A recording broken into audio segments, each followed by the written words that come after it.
सभी लोग, उम्मीद करता हूं सभी लोग बहुत अच्छे होंगे। Welcome back, this is your Athar भैया। आज लेके आया हूं आप लोगों के लिए इलेक्ट्रिसिटी का एक बहुत ही प्यारा सा लेक्चर। तो ये जो लेक्चर है इसके अंदर हम लोग पूरा चैप्टर कवर करने वाले हैं, ए से लेकर जेड तक, और हर चीज कवर करेंगे, है ना। सारे फॉर्मूला, सारे टॉपिक्स, हर कॉन्सेप्ट क्लियर हो जाएगा, बिल्कुल मक्खन। इस चैप्टर से बहुत सारे बच्चों को डर लगता है, अरे भैया इलेक्ट्रिसिटी तो बहुत टफ चैप्टर है, बहुत टफ चैप्टर है। मैंने कहा अरे अभी आसान कर देंगे, इजीएस्ट चैप्टर बना देंगे। बोलो ई से इलेक्ट्रिसिटी, ई से इजीएस्ट, ई से इलेक्ट्रिसिटी, ई से इजीएस्ट। ठीक है, इस पर्टिकुलर चैप्टर का एक लाइव सेशन भी आएगा जहां पर हम लोग इसके सवाल करने वाले हैं, क्वेश्चंस करेंगे। ठीक है, मेरे बाल तो सही लग रहे हैं, देख लेते हैं एक बार। हाँ, तो इसका हम लोग लाइव सेशन करेंगे जहां पर हम लोग इस चैप्टर के सवाल सॉल्व करने वाले हैं। पोल सेशन रहेगा, मोस्ट इंपॉर्टेंट क्वेश्चंस दूंगा जैसे हम लोगों ने रिप्रोडक्शन के लिए किया है। ठीक है, लिंक उसकी भी अवेलेबल, आप जाके देख सकते हो। तो ये लाइव सेशन होगा, डेट मैं आपको बता दूंगा। जो बच्चा पहले देख रहा है चुपचाप लाइव में आ जाना और हर एक सवाल सॉल्व करना। जो बच्चा मेरी जान बाद में देख रहा है, लिंक आपको नीचे डिस्क्रिप्शन में मिल जाएगी, आप जाके देख सकते हो। ओके जी, शुरुआत करेंगे चैप्टर की, एक एक करके हर चीज डिस्कस करेंगे इसके अंदर। तो भाई साहब, where is my remote, oh my God. Okay, देखो भाई, जब हम बात करते हैं चार्जेस की, तो आप लोगों को चार्जेस के बारे में नॉलेज तो है। क्यों नॉलेज है?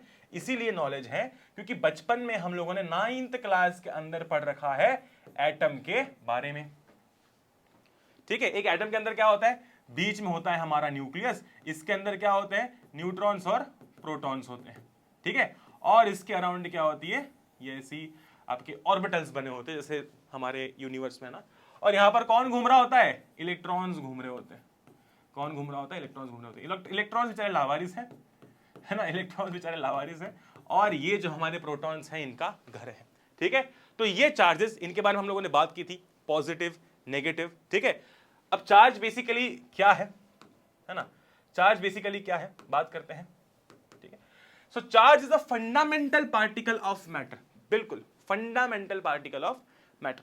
उससे ज्यादा ये बात इंपॉर्टेंट है समझना कि चार्ज दो टाइप के होते हैं, एक होता है पॉजिटिव चार्ज, एक होता है नेगेटिव चार्ज। अगर पॉजिटिव नेगेटिव पास में आए तो ये दोनों अट्रैक्ट करेंगे, अगर पॉजिटिव पॉजिटिव पास में आए तो ये दोनों क्या करेंगे?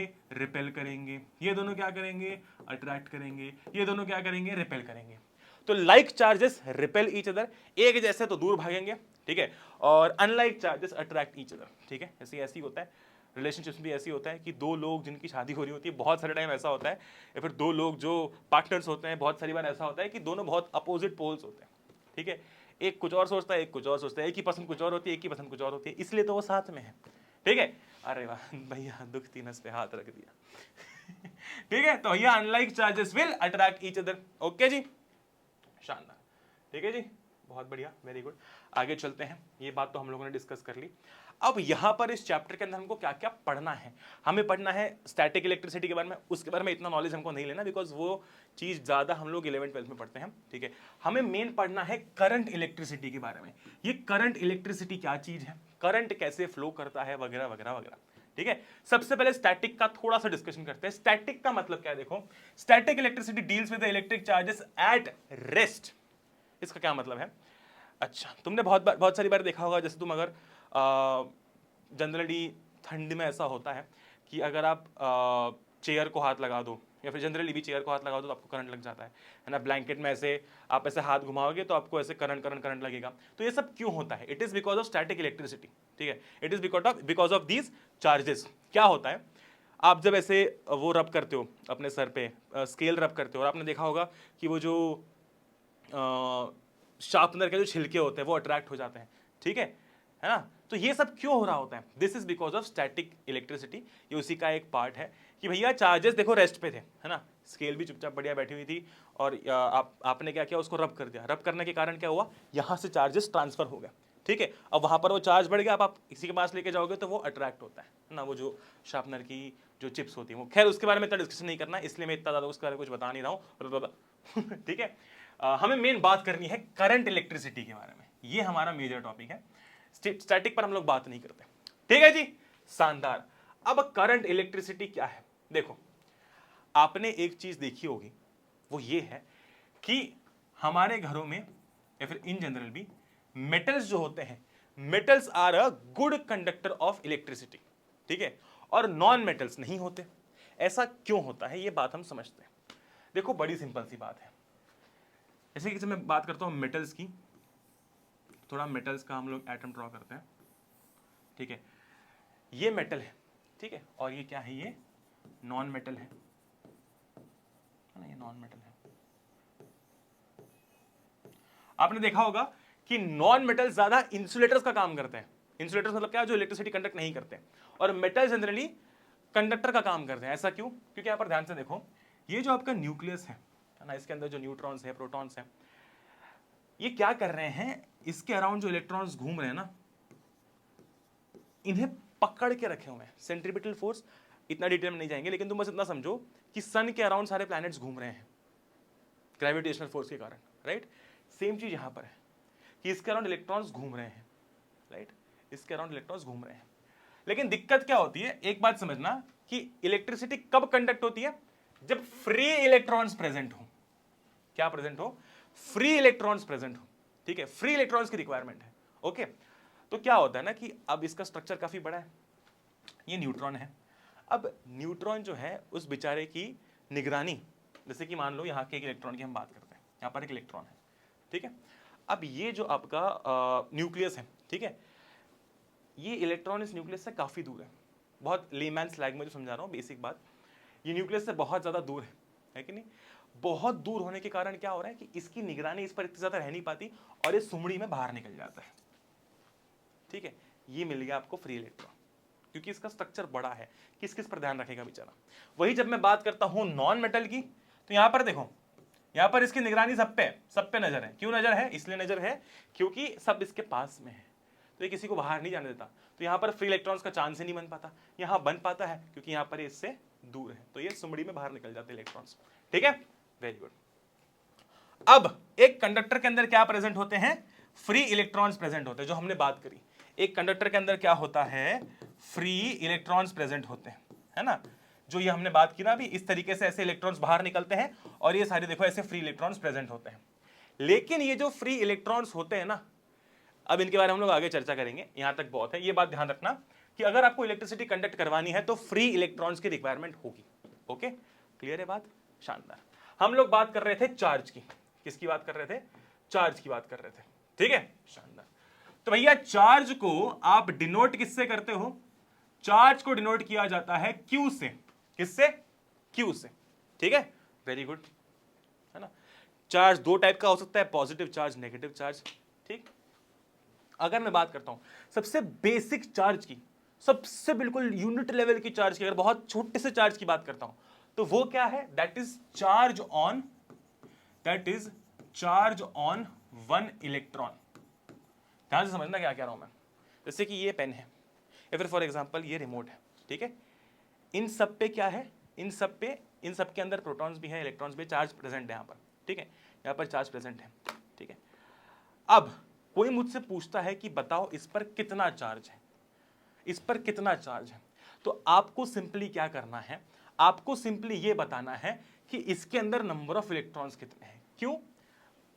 क्योंकि Q का फॉर्मूला होता है Q equals to NE, where E stands for charge on one electron. E stands for charge on one electron. क्या होता है charge on one electron? 1.6 into 10 to the power -19 coulomb. और किसी भी बॉडी पर जो चार्ज होता है वो इसके मल्टीपल में होता है। जैसे कि मान लो इसके अंदर 1 लाख इलेक्ट्रॉन्स हैं, तो n की जगह पर आप 1 लाख पुट कर दो, है ना। इसमें मान लो 10,000 इलेक्ट्रॉन्स है, तो उसकी जगह 10,000 पुट कर दो, तो जो भी चार्ज होगा इसके मल्टीपल में होगा। एक इलेक्ट्रॉन के ऊपर का चार्ज क्या है? 1.6 into 10 to the power -19 coulomb. अब मैं कहता हूं इसके अंदर 50 लाख इलेक्ट्रॉन है, तो आप क्या बोलोगे? 50 लाख से मल्टीप्लाई कर लो। 80 लाख है तो क्या करोगे? 80 लाख से मल्टीप्लाई कर लो, ठीक है। तो आपको इसके ऊपर का चार्ज पता चल जाएगा। क्लियर है बात? तो चार्ज क्या है? Charge is Q equals to NE, okay. बहुत सही। Q equals to NE and N stands for number of electrons, E stands for charge on one electron, okay. शानदार। ये समझना बहुत ज्यादा इंपॉर्टेंट है ना। ये समझना बहुत ज्यादा इंपॉर्टेंट है। ये वैल्यू हमको याद रखनी कि एक इलेक्ट्रॉन के ऊपर इतना चार्ज होता है। अच्छा जी, ये बात तो हमने समझ ली। अब देखो क्या है, मान लो ये मेरा कंडक्टर है, ठीक है। इसके अंदर बहुत सारे फ्री इलेक्ट्रॉन्स प्रेजेंट हैं, है ना। बहुत सारे फ्री इलेक्ट्रॉन्स प्रेजेंट हैं, ओके। Very good. अब ध्यान से देखो क्या होता है कि ये फ्री इलेक्ट्रॉन्स जो होते हैं ना, ये बिल्कुल भसड़ में होते हैं। ये देखो ध्यान से, मेरा GIF नहीं चल रहा, ये वीडियो क्यों नहीं चल रहा? देखो ध्यान से,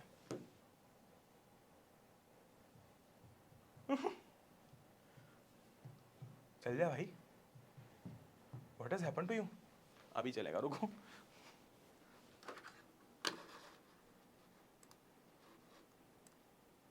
अच्छा, ओ, देखो, ये देखो बिल्कुल भसड़ में है। जैसे ही आपने इसको एक करंट से कनेक्ट किया, देखो ये एक लाइन में फ्लो करने लग गया, ऐसे देखो, ऐसे फ्लो करने लग गया। देखो कैसे फ्लो कर रहे हैं, ऐसे ऐसे, मतलब क्या, ये देखो यहाँ नेगेटिव है ना, तो ये नेगेटिव से पॉजिटिव जा रहे हैं। ध्यान से देखो, ये नेगेटिव से पॉजिटिव जा रहे हैं। पहले देखो कैसे मूव कर रहे थे, भसड़ में थे, ये देखो इधर उधर उधर। जैसे ही कनेक्ट किया सोर्स से, देखो एक फ्लो में फ्लो होने लग गया, ये नेगेटिव से पॉजिटिव, नेगेटिव से पॉजिटिव। तो इसी फ्लो ऑफ चार्जेस को क्या कहते हैं, है ना। अब मैं बोल दूं कि बताओ कितना चार्ज फ्लो हो रहा है 10 सेकंड में, कितना चार्ज फ्लो हो रहा है 15 सेकंड में। तो ये क्या है, rate of flow of charge. और rate of flow of charge को हम क्या बुलाते हैं, करंट बुलाते हैं। ठीक है, तो current is what, rate of flow of charges, Q बटे T। ये हो गई करंट की बात। ठीक है, what is current, current is rate of flow of charges. किस रेट पर चार्जेस फ्लो कर रहे हैं, किस रेट पर चार्जेस फ्लो कर रहे हैं, तो Q बटे T। ठीक है, अब ध्यान रखना कि चार्ज की जो ऐसा यूनिट होती है वो कूलम्ब होती है, और कूलम्ब को आप C से डिनोट करते हो। ठीक है, कूलम्ब को आप C से डिनोट करते हो, ओके, है ना। और टाइम तो अपना सेकंड में, उसकी बात नहीं है। ठीक है, तो चार्ज के बाद ध्यान रखना कि चार्ज को आप हमेशा कूलम्ब की ऐसा यूनिट दोगे। ये बात क्लियर हो गई कि भैया पहले जो इलेक्ट्रॉन्स होते हैं ना एक कंडक्टर के अंदर, अब जैसे मान लो एक वायर यहां पर रखी हुई है। ठीक है, एक वायर रखी हुई है, तो उस वायर में से करंट फ्लो नहीं करेगा, है ना। आप उस वायर को टच कर सकते हो, लेकिन क्यों, क्योंकि उसके अंदर सारे फ्री इलेक्ट्रॉन्स मूव कर रहे हैं, है ना। वेरी गुड, है फ्री इलेक्ट्रॉन्स हैं, लेकिन आपने उसको बैटरी से कनेक्ट नहीं किया। जैसे ही बैटरी से कनेक्ट करोगे, एक फ्लो में वो फ्लो होने लगेंगे, और जो करंट है वो फ्लो होने लगेगा। ठीक है जी, बहुत शानदार। आगे बढ़ेंगे, तो करंट क्या होता है अपना, करंट इज Q बटे T। अभी तक दो फॉर्मूला सीख लिए हैं, Q इक्वल्स टू NE सीख लिया है। Q का मतलब क्या, चार्ज, और NE का मतलब number of electrons and charge on one electron. अगर आपको किसी भी बॉडी के ऊपर चार्ज निकालना है, आप बस ये देख लो कि उसके अंदर नंबर ऑफ इलेक्ट्रॉन्स कितने हैं। ठीक है, उसको मल्टीप्लाई कर दो E से, और E क्या है 1.6 इंटू 10⁻⁹। I क्या होता है, electric current is defined as the rate of flow of electric charge through any cross section of a conductor. जैसे कि मान लो ये मेरे पास में कंडक्टर का एक क्रॉस, मतलब कंडक्टर का एक पर्टिकुलर एरिया मैंने बाहर निकाला। ठीक है, तो यहां से कितना चार्ज फ्लो हो रहा है upon time is current, okay, is current. I की एसआई यूनिट क्या है, एम्पियर। करंट की एसआई यूनिट क्या है, एम्पियर। ओके जी, शानदार, क्लियर है बात, शानदार। ये बात हम लोगों ने कर ली। तो I की एसआई यूनिट होती है एम्पियर, जिसको आप A से डिनोट करते हो। किससे डिनोट करते हो, A से डिनोट करते हो। ऑल राइट, अमेजिंग, ये बात अपनी हो गई, है ना। अब इस पर्टिकुलर चैप्टर के अंदर आप लोग ना जब भी एसआई यूनिट की बात करोगे तो उसकी वन क्वांटिटी की बात करोगे। ठीक है, वन क्वांटिटी नहीं, आप उसके, जैसे कि 1 एम्पियर की अगर मैं बात करता हूं, ठीक है, मेरा फॉर्मूला क्या है, I इक्वल्स टू Q बटे T। ठीक है, अगर 1 कूलम्ब का चार्ज फ्लो हो रहा है 1 सेकंड में, तो क्या मैं ये बोल सकता हूं कि 1 एम्पियर करंट फ्लो हो रहा है। चार्ज बटे टाइम, चार्ज बटे टाइम, चार्ज बटे टाइम। 1 कूलम्ब फ्लो हो रहा है 1 सेकंड में, तो करंट कितना फ्लो होगा, 1 एम्पियर, खत्म बात। If 1 coulomb of charge is flowing through any cross section of a conductor in 1 second, तो हम क्या बोलेंगे, वहां से कितना चार्ज जा रहा है, एक एम्पियर। ओके, ठीक है, बहुत बहुत बहुत इंपॉर्टेंट है ये चीज एग्जाम के पॉइंट ऑफ व्यू से। ठीक है, 1 एम्पियर कितना होता है, 1000 मिली एम्पियर। ठीक है, 1 एम्पियर कितना होता है, 1000 मिली एम्पियर। ठीक है, आपका एक छोटा सा टास्क है, आपको मुझे बताना है कमेंट्स में कि इसे क्या कहते हैं। ये जो UA ऐसा करके लिखा हुआ है ना, दिखने में यू दिखता है पर यू है नहीं, आपको बताना है इसे क्या कहते हैं। ठीक है, वेरी गुड। तो ये जानना आपका टास्क है। ये मैंने आपको बता दिया कि 1 एम्पियर कितना होता है, 1000 मिली एम्पियर। न्यूमेरिकल्स के पॉइंट ऑफ व्यू से इंपॉर्टेंट है। ओके जी, वेरी गुड। तो यहां तक हम लोगों ने क्या बात कर ली है, चार्ज क्या चीज होती है, पॉजिटिव नेगेटिव चार्ज की बात कर ली, चार्ज के फॉर्मूला की बात कर ली, करंट के फॉर्मूला की बात कर ली और दोनों की एसआई यूनिट्स की बात कर ली। ठीक है, शानदार, ओके, वेरी गुड।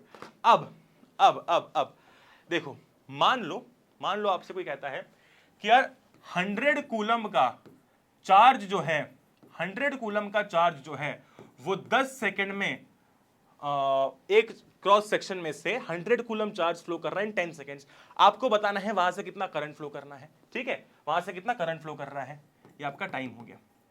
आपको मुझे बताना है, नीचे कमेंट्स के अंदर ये आंसर मुझे सभी की तरफ से दिख जाना चाहिए। Okay, good. अब बात करेंगे कंडक्टर्स और इंसुलेटर्स की। कंडक्टर्स क्या होते हैं? जो इलेक्ट्रिसिटी को कंडक्ट कर सकते हैं, जिनके पास फ्री इलेक्ट्रॉन्स होते हैं, है ना। जैसे कि मैंने अभी बताया, अगर फ्री इलेक्ट्रॉन्स नहीं होंगे तो वो फ्लो नहीं करेंगे, और नहीं करेंगे तो आपका जो वो करंट है वो चल नहीं पाएगा। ठीक है, तो कंडक्टर्स क्या होते हैं? जिनके पास फ्री इलेक्ट्रॉन्स होते हैं, जो मैंने आपको समझाया, और इंसुलेटर्स के पास फ्री इलेक्ट्रॉन्स नहीं होते हैं। ओके जी, ग्रेट। तो जैसे कि आप देखोगे घर के अंदर भी हमारे घरों में वायरिंग लगी होती है।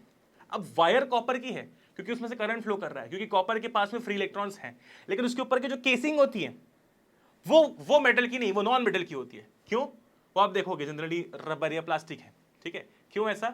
ऐसा इसीलिए क्योंकि आप जब उस वायर को अगर टच भी करते हो तो आपको करंट ना लगे, क्योंकि ऊपर तो प्रोटेक्टिव लेयर लगी हुई है उसकी, है ना, नॉन मेटल की, और नॉन मेटल इलेक्ट्रिसिटी कंडक्ट करता नहीं है, तो आपको झटका लगेगा नहीं। ठीक है, हाँ, अगर खुली वायर को हमने पकड़ लिया ऐसे करके तो अपने को झटका लग सकता है। ठीक है जी, शानदार, अरे समझदार हो तुम सब। आगे चलेंगे। अब हम लोग बात करने वाले हैं very very very important potential difference की। ये पोटेंशियल डिफरेंस क्या चीज है भैया? ये पोटेंशियल डिफरेंस क्या बोला है? ठीक है, वैसे तो पोटेंशियल डिफरेंस क्या होता है मैं आपको बताता हूं। पोटेंशियल डिफरेंस का फॉर्मूला होता है वर्क डन अपॉन चार्ज। ठीक है, कि किसी भी एक चार्ज को ए पॉइंट से बी पॉइंट ले जाने में कितना काम करना पड़ रहा है, that is potential difference. That is potential difference. ठीक है, और सोर्स क्या होता है पोटेंशियल डिफरेंस का? सेल या बैटरी। अब ये पोटेंशियल डिफरेंस क्या चीज है उसको मैं एक एग्जांपल से आपको समझाता हूं। ठीक है, ध्यान से समझना, ध्यान से समझना। देखो भैया, बहुत इंपॉर्टेंट है ये चीज। अगर मान लो दो ऐसे पानी के टंके हैं, दो पानी के टंके हैं, है ना, यहां तक पानी भरा है इस ए टंके में और यहां तक पानी भरा है इस बी टंकी में। हमारा दिमाग क्या कहता है? सिंपल सी बात है, पानी जो है वो ए से बी में फ्लो करेगा। क्यों फ्लो करेगा? हाइट डिफरेंस है, पानी के लेवल का डिफरेंस है। ठीक है, तो ज्यादा, है ना, ज्यादा से कम में फ्लो करेगा, है ना, हायर से लोअर में फ्लो करेगा। ठीक है, यहां पानी ज्यादा यहां कम है तो यहां से यहां फ्लो करेगा। एग्जैक्टली करंट के केस में भी सेम चीज होती है। ठीक है, ये जो मैं आपको पूरा पोटेंशियल डिफरेंस का बता रहा हूं ना, ये तो हमने समझ लिया कि पोटेंशियल डिफरेंस क्या है। It is work done upon charge, है ना, कि एक चार्ज को एक पॉइंट से दूसरे पॉइंट में ले जाने में कितना काम करना पड़ रहा है, ये वर्क है ना, ये वर्क है। ठीक है, अब हम समझते हैं कि ये एक मतलब करंट जब फ्लो करता है तो ये कैसे काम करता है, या चार्ज जब फ्लो करता है तो ये कैसे काम करता है। देखो भैया, ध्यान से देखना ना, ये है मेरे पास में एक सेल। ये क्या है? एक सेल है। ठीक है, अब सेल है, ऑफ कोर्स इसके पास पॉजिटिव मतलब प्रोटॉन्स और इलेक्ट्रॉन्स दोनों है ना, प्रोटॉन्स इलेक्ट्रॉन्स दोनों हैं। क्या होता है कि इस सेल के पास होते हैं केमिकल्स। क्या होते हैं? केमिकल्स होते हैं। क्या होते हैं? केमिकल्स होते हैं। ठीक है, जिसके कारण क्या होता है, जिसके कारण क्या होता है, अब देखो, जैसे कि यहां पर प्रोटॉन्स और आपके न्यूट्रॉन, इलेक्ट्रॉन्स, प्रोटॉन्स और इलेक्ट्रॉन्स प्रेजेंट है। ठीक है, शानदार। अब ये जो केमिकल है, ये केमिकल क्या करता है, ध्यान से देखना, ये केमिकल क्या करता है, ध्यान से देखना, कि एक साइड पर ना इलेक्ट्रॉन्स को बढ़ा देगा, एक साइड पर क्या करेगा, इलेक्ट्रॉन्स को बढ़ा देगा, है ना, और एक साइड पर उनकी कमी कर देगा। एक साइड पर क्या करेगा, उनकी कमी कर देगा, है ना, एक साइड पर इलेक्ट्रॉन्स को बढ़ा देगा, एक साइड पर उसकी कमी कर देगा। ठीक है, इसका मतलब यहां पर क्या हुआ, एक डिफरेंस क्रिएट हो गया। जहां पर इलेक्ट्रॉन्स की मात्रा ज्यादा है वो क्या हो गया, आपका नेगेटिव साइड हो गई, और जहां पर इलेक्ट्रॉन्स की मात्रा कम है वो आपकी क्या हो गई, पॉजिटिव साइड हो गई। ओके जी, ये साइड हो गई नेगेटिव, ये साइड हो गई पॉजिटिव। क्यों? क्योंकि केमिकल रिएक्शन ऐसी हो रही है कंटिन्यूअसली सेल के अंदर, जिसके चलते एक साइड इलेक्ट्रॉन्स की मात्रा ज्यादा है, एक साइड इलेक्ट्रॉन्स की मात्रा कम है। अब आपने क्या किया, देखते हैं कि भाई ये सेल पोटेंशियल डिफरेंस क्रिएट कैसे कर रहा है। भाई पोटेंशियल डिफरेंस क्रिएट होने के कारण ही करंट फ्लो होता है, वो हम समझते हैं कैसे। हमने क्या किया कि इसको एक कंडक्टर से कनेक्ट कर दिया, इसको एक कंडक्टर से कनेक्ट कर दिया, है ना। कंडक्टर है तो क्या होंगे, फ्री इलेक्ट्रॉन्स होंगे, है ना। तो इसके पास भी काफी सारे फ्री इलेक्ट्रॉन्स थे। जैसे ही आपने कनेक्ट किया, देखो यहां पर इलेक्ट्रॉन्स की मात्रा बहुत ज्यादा है और यहां भी फ्री इलेक्ट्रॉन्स प्रेजेंट है, तो क्या होगा, like like like repel each other, like like like repel each other. तो ये इलेक्ट्रॉन्स यहां से दूर भागना चाहेंगे, ये इलेक्ट्रॉन्स यहां से दूर भागना चाहेंगे, ठीक है। तो ध्यान से देखो, ये इलेक्ट्रॉन्स जो है यहां से दूर भागना चाहते हैं, ठीक है। तो ये कुछ इस तरीके से फ्लो करने लगते हैं, है ना। यहां से दूर भाग के ये इस तरीके से कुछ फ्लो करने लगते हैं। बहुत बढ़िया। अब ये आए फिर से इस साइड पे, इस साइड पे। तो जितने भी फ्री इलेक्ट्रॉन्स थे वो ऐसे घूम के, है ना, ऐसे मतलब घूमते घूम, सारे इधर नहीं थे, वो फैले हुए थे, है ना। जैसे कि हमने वो स्लाइड में देखा था, ध्यान से देखो, कहां गई वो स्लाइड हमारी, यहां हमने देखा था, देखो यहां हमने देखा था क्या हो रहा था। ये देखो फ्री इलेक्ट्रॉन्स प्रेजेंट है, जैसे ही आपने कनेक्ट किया वो ऐसे फ्लो होने लग गए, नेगेटिव से दूर भागने लग गए, है ना। यहां पर भी मैंने सेम चीज तुमको दिखाई, यहां पर भी सेम चीज दिखाई, देखो नेगेटिव से दूर भागने लगे, ठीक है ना। फ्री इलेक्ट्रॉन्स थे वो नेगेटिव से दूर भागने लगे, ऐसे नेगेटिव से पॉजिटिव आए। अब क्या होगा, यहां घुसने लगेंगे, वो क्या होगा, वो यहां घुसने लगेंगे, है ना। तो यहां इलेक्ट्रॉन्स की मात्रा ज्यादा हो जाएगी। अरे भैया फिर तो गड़बड़ वाला काम हो गया, पहले यहां पर इलेक्ट्रॉन्स की मात्रा ज्यादा थी, लेकिन अब ये फ्री इलेक्ट्रॉन्स ऐसे घूम के आए, अब यहां इलेक्ट्रॉन्स की मात्रा ज्यादा हो जाएगी। तो इस सेल के अंदर जो केमिकल रिएक्शन है वो कंटिन्यूअसली चलती ही रहती है, जिसके चलते जैसे ही यहां मात्रा ज्यादा हुई ये इधर आने लगेंगे बाय केमिकल रिएक्शन। फिर यहां के फ्री इलेक्ट्रॉन्स दौड़ेंगे, फिर फ्लो करेंगे, फिर इधर आएंगे, इधर मात्रा बढ़ जाएगी, केमिकल रिएक्शन होगी, फिर ये इधर चले जाएंगे, ठीक है। फिर अगेन ये रिपेल करेंगे तो ये फिर घूम के आएंगे और ऐसा चलते रहेगा कंटिन्यूअसली, है ना, ऐसा चलते रहेगा कंटिन्यूअसली। ओके जी। तो इस प्रकार से एक डिफरेंस क्रिएट होने के कारण करंट फ्लो कर रहा है। तो पोटेंशियल डिफरेंस क्रिएट होने के कारण ही यहां पर क्या हो रहा है, करंट फ्लो कर रहा है। अच्छा भैया यहां तो भी इलेक्ट्रॉन्स फ्लो कर रहे हैं, तो मैंने क्या बोला था, rate of flow of electrons is current, ठीक है। सब चीजें लिंक्ड है ना। इलेक्ट्रॉन्स फ्लो हुए, कैसे फ्लो हुए, फिर से एक बार बताता हूं। ये बैटरी थी हमारी, इसमें आपकी जो इलेक्ट्रॉन, एक साइड इलेक्ट्रॉन रिच थी, एक साइड में इलेक्ट्रॉन्स की कमी थी, तो एक डिफरेंस क्रिएट हुआ। इस डिफरेंस के चलते क्या हुआ, जैसे ही आपने इसको एक कंडक्टर से कनेक्ट किया जिसके पास फ्री इलेक्ट्रॉन्स थे, तो ये इलेक्ट्रॉन इलेक्ट्रॉन रिपेल किए, इलेक्ट्रॉन इलेक्ट्रॉन रिपेल किए, ठीक है। तो वैसे घूम के घूम के घूम के घूम के इधर आए और इस साइड इलेक्ट्रॉन्स की मात्रा बढ़ने लग गई। लेकिन लेकिन इस सेल में कंटिन्यूअसली केमिकल रिएक्शन चल रही है, जिसके चलते इलेक्ट्रॉन्स वापस इधर आए, है ना। फिर इन्होंने रिपेल किया, फिर इधर गए और इस तरीके से इलेक्ट्रॉन्स फ्लो होने लग गए। अच्छा क्लियर है बात। ध्यान से देखो कि ये नेगेटिव साइड थी, ये पॉजिटिव साइड थी। इलेक्ट्रॉन्स के फ्लो होने की डायरेक्शन क्या है, ऐसी नेगेटिव से पॉजिटिव, नेगेटिव से पॉजिटिव। करंट के फ्लो होने की डायरेक्शन क्या होगी, पॉजिटिव से नेगेटिव। करंट कैसे फ्लो करता है, पॉजिटिव से नेगेटिव। है भैया ये क्या बवाल है, ये क्या चीज है ये क्या चीज है। इलेक्ट्रॉन्स नेगेटिव से पॉजिटिव जा रहे हैं, तो करंट भी नेगेटिव से पॉजिटिव जाना चाहिए था, है ना। करंट भी नेगेटिव से पॉजिटिव जाना चाहिए था, लेकिन ऐसा तो हो नहीं रहा, ऐसा तो हो नहीं रहा, राइट। ऐसा क्यों नहीं हो रहा, उसका मैं आपको कारण समझाता हूं। करंट कैसे फ्लो करता है, ये आपके इलेक्ट्रॉन्स की डायरेक्शन है। करंट की डायरेक्शन क्या होती है, पॉजिटिव से नेगेटिव, ऐसी उल्टी, एग्जैक्टली। ऐसा क्यों होता है मैं आपको समझाता हूं, ठीक है। ऐसा क्यों होता है मैं आपको समझाता हूं। इसे हम कहते हैं कन्वेंशनल डायरेक्शन ऑफ करंट, ठीक है। देखो पहले क्या होता था, पहले ये माना जाता था, जैसे कि मान लो, जैसे पहले क्या माना जाता था, ये आपका पॉजिटिव टर्मिनल, नेगेटिव टर्मिनल। पहले मानते थे कि इलेक्ट्रॉन्स नहीं प्रोटॉन्स फ्लो करते हैं, पहले ये मानते थे कि इलेक्ट्रॉन्स नहीं प्रोटॉन्स फ्लो करते हैं। तो प्रोटॉन्स फ्लो करेंगे तो कैसे करेंगे, पॉजिटिव से नेगेटिव, है ना। तो जो जिस डायरेक्शन में चार्ज फ्लो कर रहा है वही डायरेक्शन में करंट के फ्लो होने का, है ना। तो जिस डायरेक्शन में प्रोटॉन्स फ्लो कर रहे हैं उस डायरेक्शन में करंट फ्लो करेगा। पहले मानते थे कि प्रोटॉन्स फ्लो हो रहे हैं पॉजिटिव से नेगेटिव, ठीक है। तो यही जो है हमारी प्रोटॉन्स की फ्लो करने की डायरेक्शन है, और यही हमारी करंट को फ्लो करने की डायरेक्शन, होने की डायरेक्शन है कि नहीं। बहुत शानदार। लेकिन बाद में ये पता चला, oh no no no no, गड़बड़ हो गई बहुत बड़ी। बाद में ये पता चला कि अरे अरे दिक्कत वाला काम हो गया, प्रोटॉन्स तो फ्लो करते ही नहीं है, वो तो बेचारे कैदी हैं, बंद है न्यूक्लियस के अंदर। ये जो लावारिस और आवारा हैं वो इलेक्ट्रॉन्स ही हैं, ठीक है। ये जो आवारे करते घूम रहे हैं ये इलेक्ट्रॉन्स ही है। तो फ्लो प्रोटॉन्स नहीं करते, इलेक्ट्रॉन्स करते हैं। तो बाद में पता चला कि एक्चुअल में क्या होता है, इलेक्ट्रॉन्स फ्लो करते हैं। ये देखो ऐसे इलेक्ट्रॉन्स फ्लो करते हैं, है ना। लेकिन तब तक बहुत सारी जगहों पे करंट पॉजिटिव से नेगेटिव जाता है, ये यूज हो चुका था, ये बात हो चुकी थी। इसीलिए उसको चेंज नहीं किया गया, करंट के फ्लो के डायरेक्शन को वही रहने दिया। और ये बोला गया, ध्यान से समझना इस बात को, कि flow of current is opposite, या फिर direction of flow of current is opposite to flow of electrons. अगर इलेक्ट्रॉन्स नेगेटिव से पॉजिटिव जा रहे हैं तो करंट कैसे फ्लो होता है, पॉजिटिव से नेगेटिव। आई बात समझ में? एक बार क्विकली शॉर्ट में समझाता हूं। पहले ये माना जाता था कि प्रोटॉन्स फ्लो करते हैं, इसलिए करंट का फ्लो पॉजिटिव से नेगेटिव था।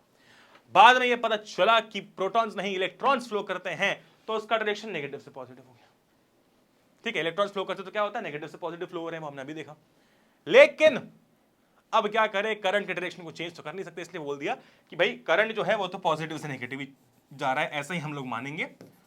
और बोलते समय ये बोल देंगे कि करंट के फ्लो का direction is opposite to the flow of electrons. इसलिए जब भी आप देखोगे आपको इलेक्ट्रॉन्स नेगेटिव से पॉजिटिव जाते ही दिखेंगे, बट जब हम करंट की बात करते हैं तो वो पॉजिटिव से नेगेटिव है, बिकॉज ये सब भसड़ मच गई थी पहले। ओके जी, वेरी गुड। तो ये डिस्कशन हम लोगों ने कर लिया है, 1 मिनट, है ना। ओके, तो पोटेंशियल डिफरेंस का फॉर्मूला क्या होता है, वर्क डन अपॉन चार्ज होता है।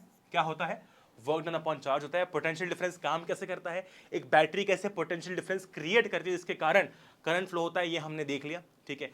फॉर्मूला हम लोगों ने देख लिया, which is work done upon charge. Okay, ये है आपका पोटेंशियल डिफरेंस। इसको वोल्टेज भी कहा जाता है। क्या कहा जाता है, वोल्टेज भी कहा जाता है। और पोटेंशियल डिफरेंस की एसआई यूनिट क्या है, इसकी जो एसआई यूनिट है वो है वोल्ट, VOLT, वोल्ट, ठीक है जी, बहुत बढ़िया। अच्छा, ये होता है V equals to W upon Q। Work की एसआई यूनिट क्या होती है, जूल। चार्ज की क्या होती है, कूलम। अगर कोई मुझसे पूछता है कि बताओ 1 वोल्ट की वैल्यू क्या होगी, तो आप क्या बोलोगे, यार सिंपल सी बात है, वर्क की जगह 1 जूल वर्क रख दो, चार्ज की जगह 1 कूलम चार्ज रख दो, तो अपने आप आंसर कितना आ जाएगा, 1 volt. 1 joule upon 1 coulomb is 1 volt. खत्म बात। फिर से एक बार देखो, कोई मुझसे पूछता है 1 वोल्ट कैसे आएगा, व्हाट इज 1 वोल्ट, तो 1 वोल्ट इज व्हाट, भाई वोल्टेज क्या होता है, W अपॉन Q। W में मैंने क्या डाला, 1 जूल डाला, Q में मैंने क्या डाला, 1 कूलम डाला, तो 1 joule upon 1 coulomb is 1 volt. Okay जी, बहुत बढ़िया। डिफाइन कैसे करोगे, डिफाइन करना बड़ा सिंपल है। कहां गया 1 वोल्ट, हाँ, when 1 joule of work is done, जब 1 जूल का काम किया जा रहा है 1 कूलम के चार्ज को कैरी करने के लिए या मूव करवाने के लिए, तो जो पोटेंशियल डिफरेंस होगा वो 1 वोल्ट का होगा, ठीक है। When 1 joule of work is done in carrying 1 coulomb charge, then potential difference is called 1 volt. Okay? जैसे कि मान लो ये एक कंडक्टर का क्रॉस सेक्शन है, यहां से 1 कूलम चार्ज को फ्लो कराने के लिए 1 जूल का काम अगर करना पड़ रहा है, तो इसके अक्रॉस पोटेंशियल डिफरेंस कितना होगा, 1 वोल्ट होगा। इसके अक्रॉस पोटेंशियल डिफरेंस कितना होगा, 1 वोल्ट होगा, ठीक है। क्लियर है बात। कोई मुझे बोलता है वर्क डन अगर 10 जूल है और 2 कूलम का चार्ज ले जा रहे, तो बताओ पोटेंशियल डिफरेंस कितना होगा, 10 अपॉन 2 यानी कि 5 volt. Simple, okay, simple. Clear है ये बात। तो यहां तक हम लोगों ने क्या क्या बात कर ली, एक बार रिवाइज कर लेते हैं फटाफट से हमारे इस छोटू से पेज पे। हमने अभी तक बात कर ली है चार्ज की। चार्ज होता है Q equals to n e, current होता है Q बटे T, और पोटेंशियल डिफरेंस होता है वर्क डन अपॉन चार्ज। इसके पीछे की थ्योरी क्या है कि किसी भी बॉडी के ऊपर जो चार्ज होता है, it is in multiple of charge on 1 electron. मतलब एक इलेक्ट्रॉन के ऊपर चार्ज कितना है, एक इलेक्ट्रॉन के ऊपर का चार्ज है 1.6 इंटू 10⁻⁻19 कूलम, है ना। उसके आगे यहां पर देखो E क्या है, E वही है, उसके आगे N लगा हुआ है। N का मतलब क्या है, n का मतलब क्या है, नंबर ऑफ इलेक्ट्रॉन्स, ठीक है, Q इक्वल्स टू NE। तो एक बॉडी के अंदर मान लो 1 लाख इलेक्ट्रॉन्स है, तो उसके ऊपर चार्ज कितना होगा, 1 lakh into charge on 1 electron. 2 lakh है तो 2 lakh into charge on 1 electron. 3 है तो 3 इंटू 1.6 इंटू 10⁻⁻⁹। ठीक है। फिर हमने बात की करंट की। करंट क्या था, rate of flow of charge, ठीक है। एक कंडक्टर में से, है ना, एक कंडक्टर में से कितना कूलम चार्ज कर रहा है, फ्लो कर रहा है एक पर्टिकुलर टाइम में। जब भी टाइम इन्वॉल्व है तो उसको हम क्या बोलते हैं, रेट। तो चार्ज के फ्लो होने का रेट इज करंट, है ना। इसकी ऐसा यूनिट क्या थी, एम्पियर, ओके। इसकी है कूलम, ओके। 1 एम्पियर क्या होता है, 1 coulomb upon 1 second. Potential difference की बात करते हैं। पोटेंशियल डिफरेंस क्या है, it is the work done in moving a charge from one point two another. एक चार्ज को एक पॉइंट से दूसरे पॉइंट पर ले जाने के लिए जो काम करना पड़ रहा है वो होता है हमारा पोटेंशियल डिफरेंस। अच्छा, पोटेंशियल डिफरेंस का कॉन्सेप्ट हमने कैसे समझा, हमने पहले तो वो हाइट डिफरेंस देखा, है ना, पहले वो हाइट डिफरेंस देखा कि यार पानी हायर लेवल से लोअर लेवल फ्लो करेगा, वैसी हर चीज हायर लेवल से लोअर लेवल पर जाती है। तो हमने बात की एक सेल की, है ना। सेल में क्या है, इलेक्ट्रॉन्स भी हैं और प्रोटॉन्स भी, ऑफ कोर्स, सिंपल सी बात है। प्रोटॉन्स की तो गिनती खैर हम कर नहीं रहे। तो क्या होता है कि इसके अंदर प्रेजेंट होते हैं केमिकल्स, जिसके थ्रू हो रही होती है केमिकल रिएक्शन, जिसके चलते क्या होता है, एक साइड इलेक्ट्रॉन रिच बन जाती है, एक साइड इलेक्ट्रॉन पुअर बन जाती है। जो इलेक्ट्रॉन पुअर बन रही है वो पॉजिटिव है, जो इलेक्ट्रॉन नेगेटिव रिच बन रही है वो नेगेटिव है। अब जैसे ही आप इससे कंडक्टर को कनेक्ट करते हो, क्या होता है, कंडक्टर है तो उसके पास क्या होंगे, फ्री इलेक्ट्रॉन्स होंगे। फ्री इलेक्ट्रॉन्स है तो क्या होता है, जैसे ही आप कनेक्ट करते हो, ठीक है, यहां पर जो इलेक्ट्रॉन्स है इनको दिखता है, अरे दूर दूर दूर, इनसे दूर भागो दूर भागो दूर भागो, ये तो हम जैसे ही हम जैसे ही हम जैसे ही हैं, ठीक है, ये तो हम जैसे ही हम जैसे ही हम जैसे ही हैं। तो ये क्या करते हैं, दूर भागने लगते हैं। तो ये ऐसे फ्लो करने लगते हैं, है ना, ऐसे फ्लो करने लगते हैं। क्लियर है बात, क्लियर है बात। इस तरीके से ये फ्लो करने लगते हैं, है ना। तो फ्लो करके इधर आए, नेगेटिव से पॉजिटिव यहां घुस गए, लेकिन वो केमिकल रिएक्शन बार बार चल रही है, जिसके चलते वापस से सारे इलेक्ट्रॉन्स यहां चले जाएंगे। यहां पर क्या हो रहा है, कुछ काम हो रहा है, ठीक है, क्लियर है बात। तो यहां से इलेक्ट्रॉन्स वापस इधर चले जाएंगे, यहां बढ़ जाएंगे, फिर ये इलेक्ट्रॉन्स घूम के आएंगे, तो ऐसे चलते रहेगा, है ना। बहुत बढ़िया। फिर हम लोगों ने क्या बात की, ये बात ध्यान रखना हमेशा कि इलेक्ट्रॉन्स का जो फ्लो होता है that is negative to positive, लेकिन करंट का जो फ्लो होता है that is positive to negative, ठीक है जी, that is positive to negative. तो करंट जो होता है हमेशा वो इलेक्ट्रॉन्स के डायरेक्शन के फ्लो के अपोजिट जाता है। ओके जी, शानदार शानदार। यहां तक बात हम लोगों की क्लियर हो चुकी है, डिस्कशन हो चुका है पूरा। अब हम आगे चलते हैं और डिस्कशन करते हैं, एक इलेक्ट्रिक सर्किट के बारे में बात करते हैं। इलेक्ट्रिक सर्किट क्या होता है, हमारे घरों के अंदर भी सर्किट्स होते हैं, ठीक है, मतलब एक कंप्लीट इलेक्ट्रिक सेटअप जिसके कारण एक अप्लायंस चलता है। सिंपल सी बात, ये लाइट क्यों जल रही है, क्योंकि ये लाइट कनेक्टेड है वायर से, वायर कनेक्टेड है एक इलेक्ट्रिक के सोर्स से, जैसे कि आपका बटन है, ठीक है, और वो फर्दर फिर मेन कनेक्शन से कनेक्टेड है, ठीक है। जैसे ही आप बटन ऑन करते हो क्या होता है, स्विच ऑन हो जाता है, करंट फ्लो होता है, तो यहां पर लाइट जलती है, बंद करोगे तो बंद हो जाएगा। तो यही एक सर्किट होता है, इस तरीके का दिखता है। जैसे कि देखो यहां पर इसको हटाओ तो मान लो एक बल्ब कनेक्टेड है, क्या कनेक्टेड है, एक बल्ब कनेक्टेड है, ओके, एक बल्ब कनेक्टेड है, क्लियर है बात। अब आपने क्या किया, एक सेल लिया, ठीक है, ये देखो, जैसे कि मान लो ये बल्ब कनेक्टेड है,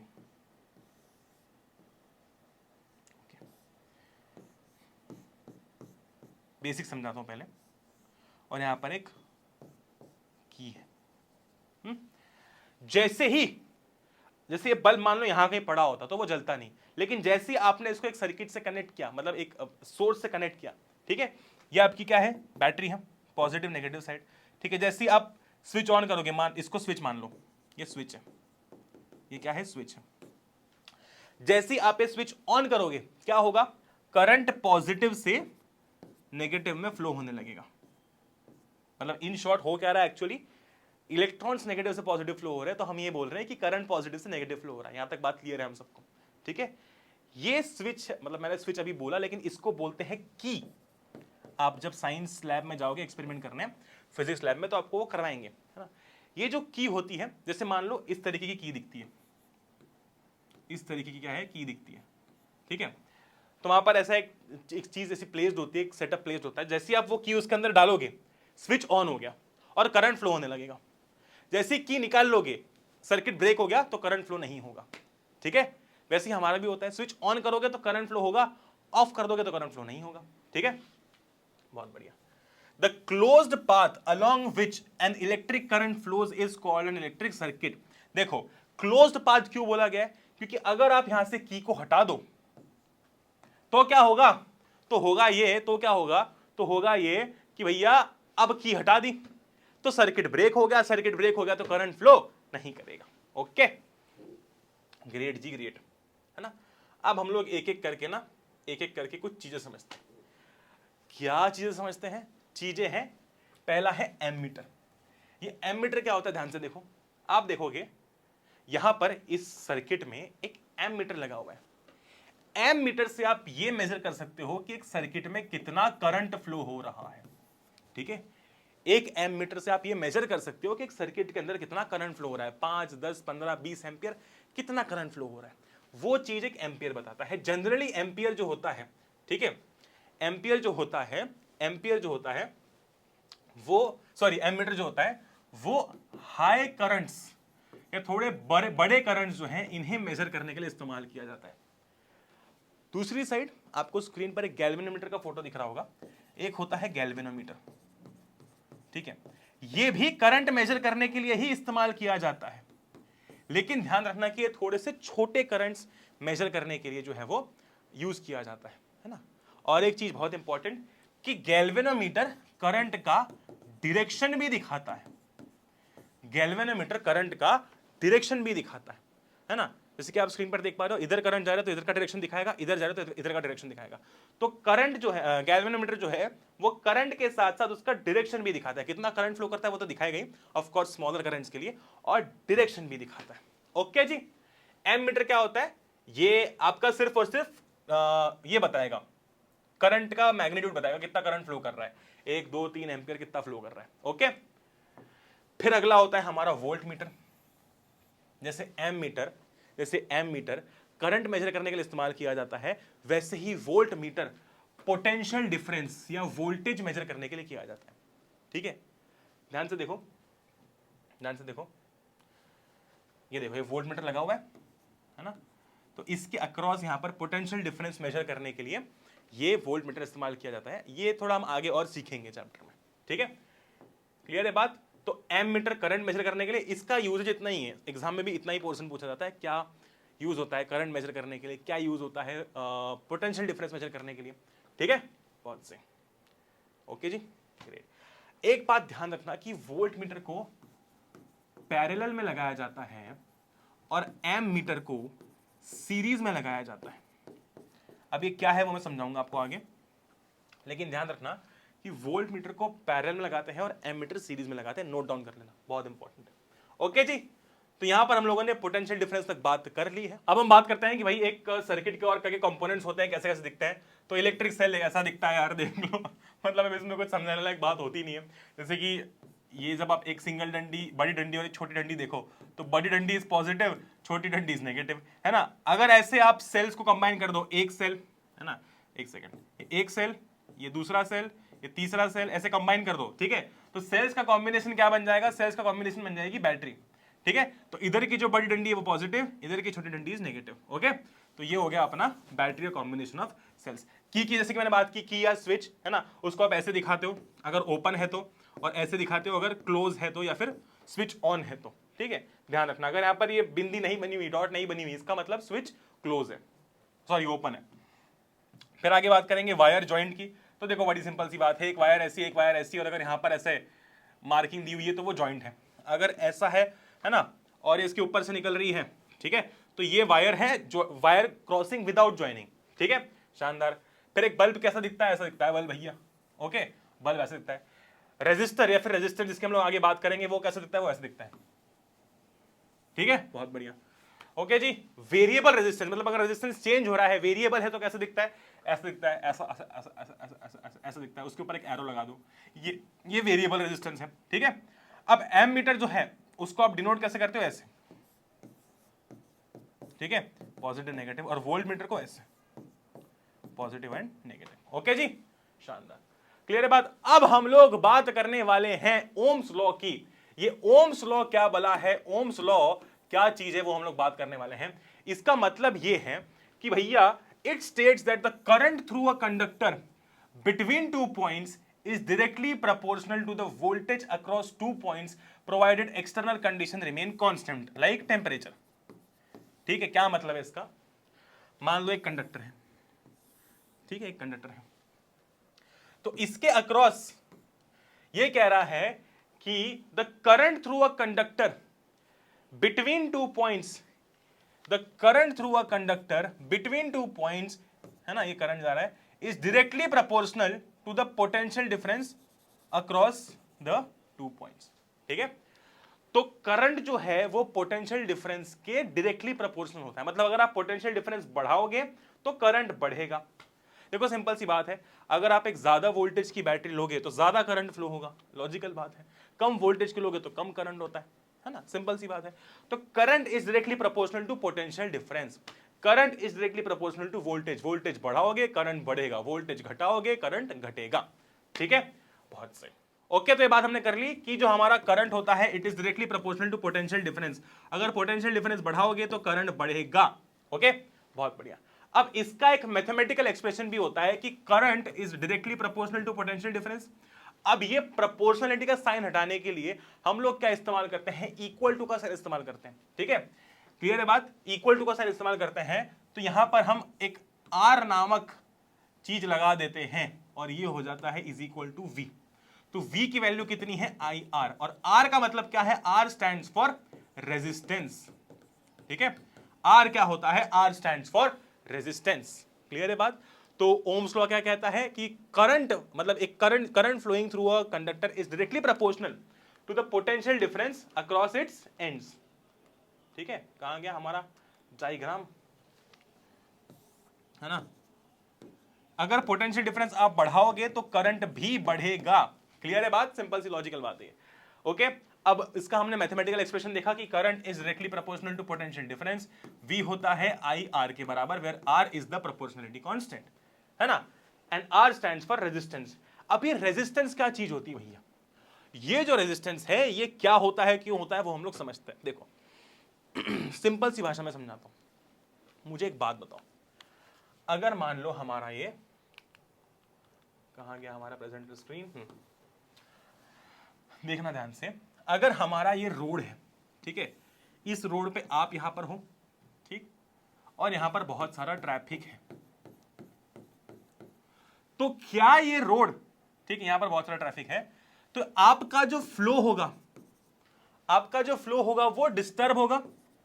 सही बात है, कभी इस गाड़ी के कारण आपको रुकना पड़ेगा, कभी इसके कारण, कभी इसके कारण, यानी कि आपका फ्लो जो है वो इजीली नहीं हो पाएगा, है ना, फ्लो इजीली नहीं हो पाएगा। ठीक है, इजीली पॉसिबल नहीं हो पा रहा। वही अगर एक खाली सड़क है तो तुम निकल जाओगे भैया 100 की स्पीड से, लेकिन तुम तो गाड़ी चला नहीं सकते क्योंकि तुम्हारे पास लाइसेंस नहीं है अभी, और चलाते हुए दिख मत जाना कोई मेरे को। ओके गुड, है ना। तो आप यहां पर इजीली फ्लो कर सकते हो, यहां पर नहीं कर सकते क्योंकि यहां पर आपको बहुत सारा रेजिस्टेंस लग रहा है। रेजिस्टेंस मतलब क्या, मतलब एक तरीके से आप सोचो कि आप चाह तो रहे हो तेज जाना लेकिन आप जा नहीं पा रहे हो, तो आपके फ्लो को रेजिस्ट किया जा रहा है, यहां रुक, यहां रुक, यहां रुक, यहां रुक, यहां रुक। ठीक है, वेरी गुड। सिमिलरली एक कंडक्टर के अंदर भी सेम चीज होती है। ये मेरा कंडक्टर है, यहां पर एक इलेक्ट्रॉन है, ठीक है, इसके फ्लो को हम लोग मैप करेंगे। अब इस कंडक्टर में बाकी इलेक्ट्रॉन्स भी हैं, फ्री इलेक्ट्रॉन्स बाकी भी हैं, और ऑफ कोर्स एटम्स भी हैं, है ना, शानदार। क्लियर है बात।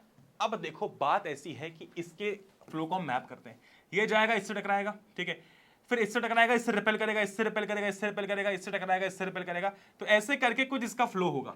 इसका फ्लो इजीली नहीं हो पाएगा क्योंकि यहां पर इसे बहुत सारा रेजिस्टेंस एक्सपीरियंस करना पड़ता है।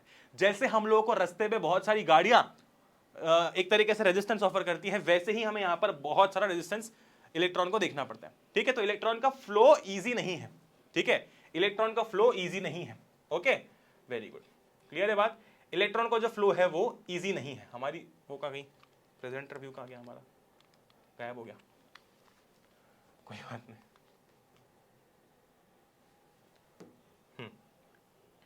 आ जा रही, ठीक है। तो भैया ये जैसे हमारा एक कंडक्टर है, इसके अंदर ये हमारा इलेक्ट्रॉन था, यहां पर एटम था, यहां पर एटम था, यहां पर एटम था, यहां पर इलेक्ट्रॉन, यहां इलेक्ट्रॉन, यहां इलेक्ट्रॉन। तो इसका फ्लो इजीली नहीं हो पाएगा, कुछ ऐसे ऐसे ऐसे करके होगा। इसी को हम क्या बोलते हैं? रेजिस्टेंस। इसी को क्या बोला जाता है? Resistance. It is the property of conductor to resist the flow of charge. Resist the flow of charge, ठीक है। It is the property of conductor to resist the flow of charge. Charge flow कर रहा है लेकिन उसके flow को resist करना is known as resistance, is known as resistance. ठीक है, क्लियर है बात? शानदार। अच्छा, उससे पहले ये देखो एक बार जो हमारा पोटेंशियल डिफरेंस और करंट का ग्राफ है, वीआई ग्राफ, ध्यान से देखो। यहां पर है पोटेंशियल डिफरेंस, यहां पर है करंट, है ना। इसका ग्राफ एक स्ट्रेट लाइन बनती है। क्यों स्ट्रेट लाइन बनती है? ध्यान से देखना। ओम्स लॉ क्या कहता है कि अगर आप पोटेंशियल डिफरेंस बढ़ाओगे तो करंट बढ़ेगा, ठीक है। तो मान लो मैं पोटेंशियल डिफरेंस बढ़ाते जा रहा हूं, ठीक है, ध्यान से देखना। अब इस लाइन को हटा देते हैं, है ना। पोटेंशियल डिफरेंस बढ़ा रहा हूं तो करंट भी देखो बढ़ते जा रहा है। ये देखो, पोटेंशियल डिफरेंस अगर मैं बढ़ा रहा हूं तो करंट बढ़ते जा रहा है। जैसे कि देखो, इसके लिए ये करंट था, लेकिन इस वैल्यू के लिए ये करंट है। हमने यहां पोटेंशियल डिफरेंस बढ़ाया तो करंट भी बढ़ा, फिर इसके लिए ये वैल्यू है, ठीक है। क्लियर है बात? तो जैसे जैसे आप पोटेंशियल डिफरेंस बढ़ाते जाओगे, जैसे कि मान लो यहां पर 6 वोल्ट हुआ तो यहां पर शायद 4 एम्पियर होगा, यहां 8 वोल्ट किया तो यहां पर शायद 5 एम्पियर हो जाए, यहां पर 10 किया तो यहां पर शायद 8 एम्पियर हो जाए, है ना। तो ये एक स्ट्रेट लाइन होती है। अगर करंट पोटेंशियल डिफरेंस बढ़ाओगे तो करंट बढ़ेगा। ओके, क्लियर है बात? शानदार। तो ये बात कर ली कि रेजिस्टेंस क्या होता है। प्रॉपर्टी होती है कंडक्टर की जिससे कि वो फ्लो के चार्ज को चार्ज के फ्लो को रेजिस्ट करता है, उसको फ्रीली फ्लो नहीं होने देता, ठीक है, उसे फ्रीली फ्लो नहीं होने देता। जैसे हमने ट्रैफिक वाला एग्जांपल देखा, सेम वैसी चीज है। Okay, great, amazing, great, amazing, है ना। अब रेजिस्टेंस की एसआई यूनिट क्या होती है? ओम होती है। क्या होती है? ओम होती है कि नहीं? क्या होती है? ओम होती है। V equals to I R होता है और R की वैल्यू होती है V बटे I। तो अगर आपको किसी सवाल में पोटेंशियल डिफरेंस दे दिया जाए और करंट दे दिया जाए और पूछा जाए कि बताओ इस कंडक्टर का रेजिस्टेंस क्या होगा, तो आप बोलोगे V बटे I, ठीक है। शानदार।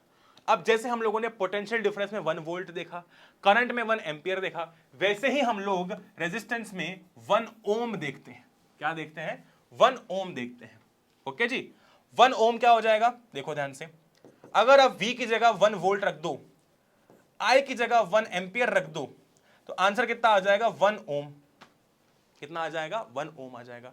तो when potential difference across two ends is 1 volt and current flowing through it is 1 ampere, है ना। when potential difference across two ends is 1 volt, जैसे कि मान लो एक कंडक्टर है, तो यहां पर इसके अक्रॉस जो पोटेंशियल डिफरेंस है वो कितना है? 1 वोल्ट है, और इससे अगर 1 एम्पियर का करंट फ्लो कर रहा है, उस केस में रेजिस्टेंस कितना होगा इसका? 1 ओम, ठीक है, 1 ओम। ये देखो, 1 ohm is 1 volt upon 1 ampere. 1 ohm is 1 volt upon 1 ampere. When potential difference is 1 volt and current through its circuit is 1 ampere, then resistance will be 1 ohm. ठीक है, मतलब रेजिस्टेंस कितना ऑफर करेगा वो पर्टिकुलर चीज, रेजिस्टेंस कितना offer करेगी, कितना रेजिस्टेंस वहां पर होगा? 1 ओम होगा। ओके, क्लियर है बात? So when potential difference is 1 volt, current is 1 ampere, then my friends resistance will be 1 ohm. ओए होए होए, क्या बात है, मजा आ गया भैया, चुम्मेश्वरी परफॉर्मेंस। ठीक है, ग्रेट। अब मैंने कुछ सवाल यहाँ पर लिखे हैं, लेकिन वो सवाल मैंने यहाँ पर डाले भी हुए हैं, तो कोई बात नहीं। ठीक है, तो हम लोगों ने अभी क्या क्या फॉर्मूला देख लिया है? Q इक्वल्स टू एनी देख लिया, I इक्वल्स टू Q बटे T देख लिया, उसके बाद हमने देख लिया V equals to W upon Q, ये चार्ज का है, ये करंट का है, ये पोटेंशियल डिफरेंस का है। उसके बाद फिर हम लोगों ने क्या देखा? हम लोगों ने उसके बाद में देखा किसका formula? V equals to I R, ये हमारा ओम्स लॉ है। ओम्स लॉ कहता क्या है? पोटेंशियल डिफरेंस बढ़ाओ करंट बढ़ेगा, ठीक है। उसके बाद हम लोगों ने क्या देखा? R होता है V बटे I। बस ये बातें हमने अभी तक देख ली हैं। ओके, बहुत शानदार, शानदार, ठीक है, बहुत शानदार। ठीक है, अब देखो एक बहुत इंपॉर्टेंट बात है, अब एक बहुत इंपॉर्टेंट बात है यहां पर ना, रियोस्टैट क्या होता है? हालांकि इसका आप बुक में जिक्र ज्यादा नहीं देखोगे, और ये थोड़ी सी प्रैक्टिकल चीज है। Rheostat is basically variable resistor. यहां पर आप जो ये देख रहे हो ना, इस टॉगल की मदद से अगर आप इधर आगे पीछे करोगे तो रेजिस्टेंस कम ज्यादा होता है ना, वेरिएबल है, इधर उधर करोगे तो रेजिस्टेंस कम ज्यादा होता है, जैसे इधर किया तो कम हो जाएगा, इधर किया तो बढ़ा दोगे, है ना, इस तरीके से। तो ये एक वेरिएबल रेजिस्टेंस होता है। ओके जी, बहुत बढ़िया, है ना, without changing the source of voltage, मतलब सर्किट में और कोई चेंज किए बिना, है ना, फालतू कारी किए बिना, ये रियोस्टेट की मदद से आप अगर ऊपर नीचे इसको करोगे तो एक तरीके से क्या होगा, रेजिस्टेंस वेरी करेगा। इसी को हम कहते हैं वेरिएबल रेजिस्टेंस और रियोस्टेट। ओके जी, शानदार। अब हम लोग बात करने वाले भैया एक बहुत इंपॉर्टेंट टॉपिक की, जो है factors on which resistance of a conductor depends. किन किन फैक्टर्स पर रेजिस्टेंस डिपेंड करता है, और इसके लिए मैं तुमको एक बहुत शानदार एक्सप्लेनेशन देता हूं, जो मैंने पिछले हर साल लाखों बच्चों को दिया है, और इससे दिमाग में एक बार में बात घुस जाती है। देखो भैया क्या है कि मान लो, अरे ये भी हटाओ, मैंने कहा मान लो एक पतली सी सड़क है, इस पतली सी सड़क पे आप खड़े हो, और यहां पर क्या है, बहुत सारा ट्रैफिक है, यहाँ बम बम, बहुत ट्रैफिक है, ठीक है। तो पहली बात तो एक तो ये रोड भी पतला सा है ना, और ऊपर से यहां पर ट्रैफिक भी बहुत सारा है, ठीक है। तो आपका जो फ्लो है ना, आपका जो फ्लो है वो इतना इजीली नहीं हो पाएगा। सड़क भी लंबी, बहुत लंबी है ना, तो आपको बहुत ऐसा मतलब टाइम लगेगा यहां तक आगे पहुंचने में, है ना। इन शॉर्ट ट्रैफिक भी है और सड़क भी पतली है, लंबी भी है, और मान लो लंबी भी है ऐसे, है ना, तो आपको आगे जाने में समय लगेगा। इसका मतलब क्या है, यहां पर आपको रेजिस्टेंस ज्यादा फील होगा। लिख लेते हैं, यहां पर हमें रेजिस्टेंस ज्यादा फील होगा।